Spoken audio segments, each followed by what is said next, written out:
From Utah is recognized. You know, much has been said about what Colorado has been able to do as a state on this particular issue, and that's good, because Colorado, as a state, has the legal responsibility and the legal authorization to work with the EPA on this particular issue. And naturally, industry would be liking that because the states are far more effective in dealing with industry than the BLM ever is, which still does not have statutory authority in this particular area.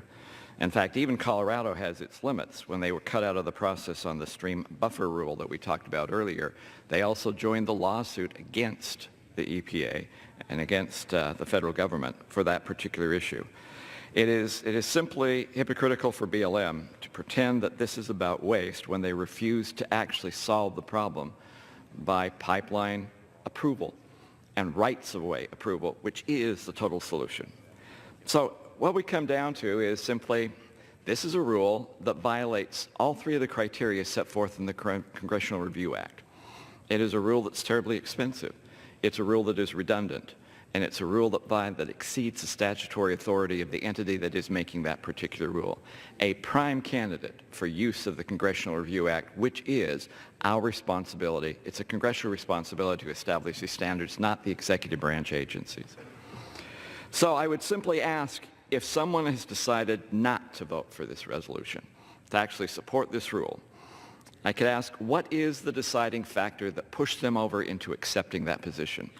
Was it simply because this rule is redundant and unnecessary, that without this rule, emissions were being lowered, and they were lowered before this rule was implemented, and they will be lowered after this rule is decimated at the same time? Is it because of the redundancy?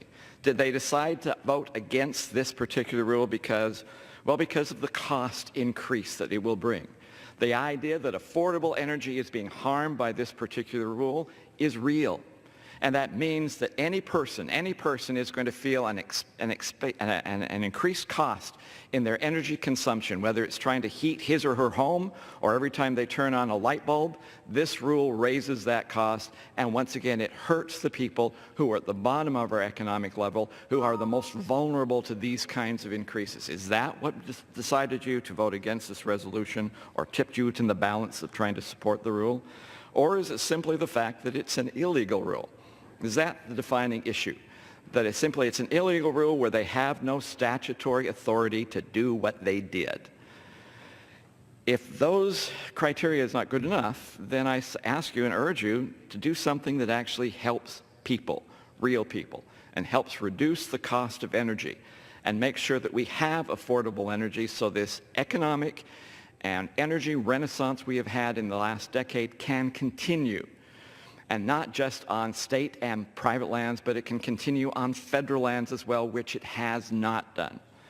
We need to do this to support people. We need to do this so that states can fund their infrastructure and states can actually fund their education system. And people can turn on the light bulb without having to take out a loan at the local bank to do so. This rule repeal is the right thing to do. You should vote yes on this resolution because it helps people. And with that, I yield back.